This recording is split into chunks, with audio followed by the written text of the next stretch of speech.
So if you know me or anything about me, you'll know I am a great believer in the basics, the fundamentals. It's something that I push, and it's something you come up against hardship with because everybody always thinks they're better than the basics. Now, I taught combat sports for 20 years and we were always having to disguise the basics. That's what you are essentially doing all the time. You're disguising repetition because all the good stuff is always in the beginning, but people always want the bells and whistles, and it's exactly the same with strength, it's exactly the same with fitness. That is why everyone has this skewed idea of what they need to be doing in the gym, because the basics, people are bored of seeing squats and deadlifts and pressing and pulling and pushing. They think because it hasn't worked for them when they've tried it, there must be something else. And then there's all these videos of people balancing on Bosu balls with things hanging out their mouth and bands and chains and barbells on their hats and things. They think they need to be doing this, or plyometrics. This is the missing link. This is why I'm not getting good.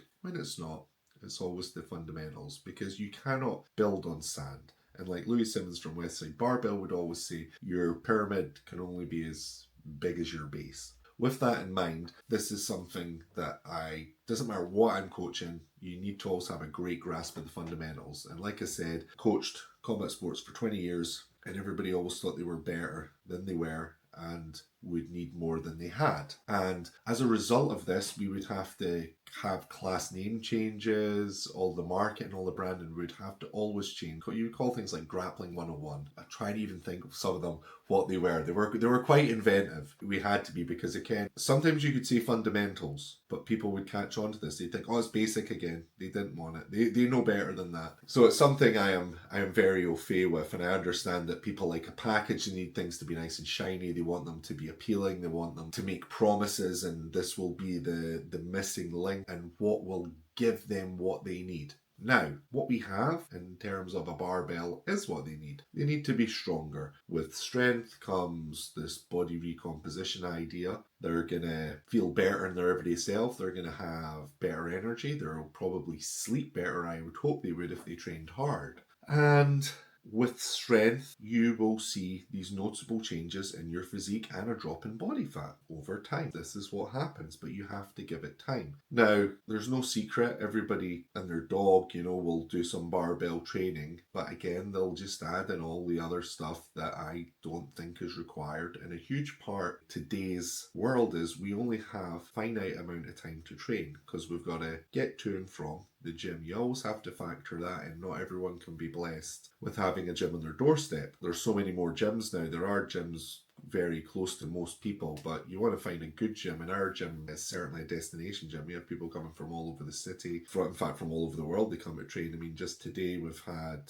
two powerlifters in from Germany at the weekend there. I had a really guy was in back squatting 300. He was from South America. So I am never, being a destination gym, people are coming to train, which is great, but the time there is a factor. It's not for everybody. If you're just a recreational lifter, you have a family, you maybe have your own business, or you work for somebody, it's hard to feel you can step away from the family sometimes and take that time for yourself. That's why within like my Stronger in 12 system, I do make promises whereby you give me 3 hours per week and I will make you stronger, without a doubt. That's a money back guarantee. I will do that all day. I've got absolutely no problem. I mean, there's nobody on earth is going to train with me 3 times per week over 12 weeks and get weaker. They are going to get stronger. How strong they get is really going to be up to them, because I can encourage them, I can show them what to do, make them better technically. But if they're not going to eat, if they're not going to recover, if they're not going to listen to me in terms of supplementation or maybe some more active recovery, then what they can get will be this. If they do what I ask, I'm pretty sure I can get them to here, and I have done in the past. Now, how do we achieve this? We achieve this with the programming. And everybody says again, oh, they'll make all these claims about how great their programming is, how different it is. Mine is simple. It's tried and tested. You're going to start with a compound movement, compound lift, a multi-joint exercise. We're always working all of the body, if you like. It's going to yield greater results. You're going to get stronger through your body faster. If you get stronger, you're going to look and feel better. Your body is going to change. Now, there's simple things that it doesn't even come onto their radar. So if I said to you, okay, here we go. We're going to do barbell strict press, a military style press. Someone might just think, oh yeah, I do those. They work your shoulders. Okay, listen, They do work your shoulders, obviously, the prime movers. But I'll sit there and I'll take time and I'll explain about your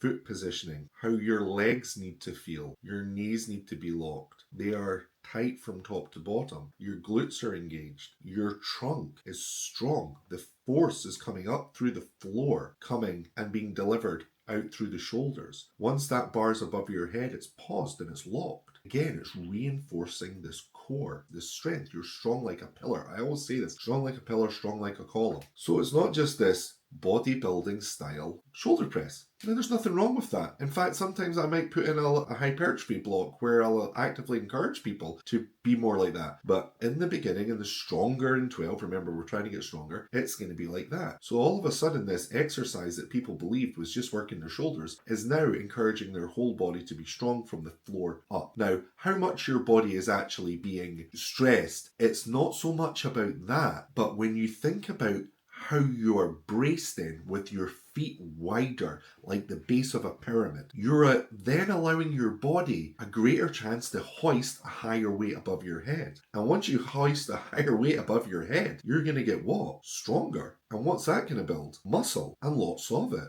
There you go. A simple thing like that going to give you a massive yield. Now, we can do this for all the different compound lifts, because I'm sure you've gone, oh yeah, I mean, I had a guy in yesterday, strong guy, Chinese guy, young athlete, 22, wants a bigger, thicker back. 200 kilogram deadlift. Now, he's not a deadlifter. He's not a deadlifter. He's a basketball player. But he had this great 200 kilo deadlift. But he was under the illusion that the deadlift wasn't particularly working his back. And I'm like, man, have you ever seen deadlifters? Good deadlifters, they have these massive, strong backs. So this is something we're going to integrate into his program going forward. Sometimes people, they just see things on the internet or they hear things, and then, that last little nugget of information gets stuck and stored in their head, and then that's what they believe, and then they'll base their training around it. So part of the Stronger in 12 and training with me just in general, one-to-one or in the gym, I'll always just encourage people to look at the fundamentals, look what you can get from a particular exercise. It doesn't have to be all singing, all dancing, all fancy. You should be able to build a great physique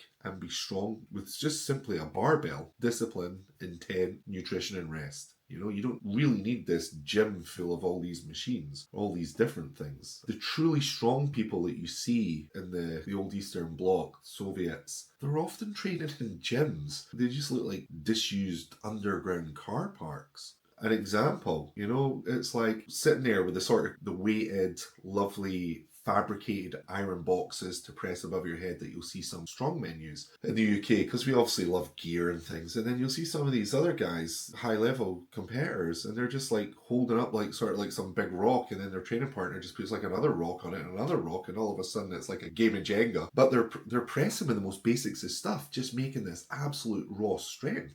So sometimes I think training in its simplest, its purest, most honest form is one of the best things you can do. And that is everything I teach. Is there's nothing, if I am coaching, is there to fill anything, because I understand people are always telling me they are short on time. Even if you have extra time, why would I want to fill it with nonsense? Any exercises, even assistance exercises, will serve a purpose to what? Increase one of your other lifts. Why? Because that's going to make you stronger. There's just no nonsense with anything I do. I think nowadays there needs to be this huge shift to going back to that, where coaches are prepared just to say to clients, that's nonsense. Like, I'll often have people that'll say to me, I want to do this. And I'll go, okay, explain to me why you need that. And then I'll try and counter that argument. And in some cases, I'll maybe relent and I'll go, okay, we could introduce an element of that. Or maybe we'll introduce it all. But most of the time, I'll just talk them out of it, because it's something else we're adding in that I think gives zero value, that they've seen online, they've heard someone else talk about. Like, a lot of the time there'll be people that play sport and they'll be obsessed and wanting me to add in all this unilateral training for them. And I'm like, why? I don't think you're particularly strong off two legs, let alone one. So why don't we just build this power from two legs? And I guarantee you will be better on the pitch or whatever sport you play in the ring, because the sort of other things, the lateral movement, moving backwards and things that you're required in certain sports, you get in practice. In the gym, I really feel you just want to be concerned with getting stronger. It shouldn't mimic what you're doing on a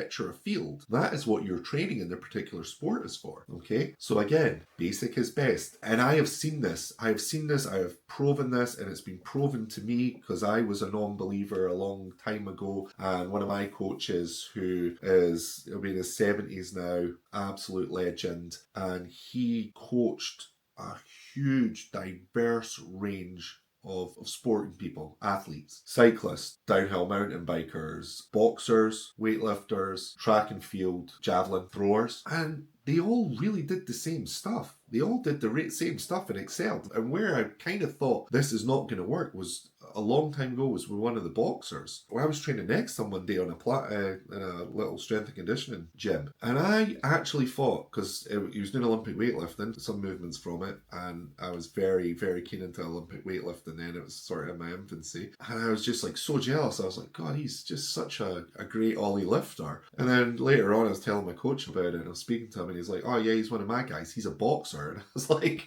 whoa, couldn't believe it. And then not long after that, I know he'd had, I think it was maybe, I don't know if it was his last amateur fight or his first professional, I can't remember. And my coach showed me the video, and he just decimated this boy. Absolute just raw power, as well as very good technical boxer, but just destroying the person. And then my eldest son, he boxed, and at amateur level, and I would go and I would help out at the club with some strength and conditioning stuff. At one point, I gave them all power cages and barbells and hundreds of kilos of plates. And I was speaking to one of the coaches there, and of course it's the same old thing. The coaches are scared to put weight on the boxer's back because they didn't understand. They didn't want them getting too bulky. They didn't want them slowed down. Yet this guy that was training like an ollie lifter, man, he was absolutely proved all of that stuff wrong. So if you do see because obviously like Anthony Joshua, he's very muscle bound, but I would say at the end of the day, that's just his lack of technical skill that makes him fight like a robot. It's not because I've overly bulked him up or anything. Anyway, I digress. Let's get back to what I'm trying to say is you want to be concentrating on the basics, the fundamentals. There's nothing wrong with that. Get your deadlift, get your squat, get your pressing, get that nailed. Push and pull things, move some weight over a short distance nice and fast. You will get the results you need, I guarantee it.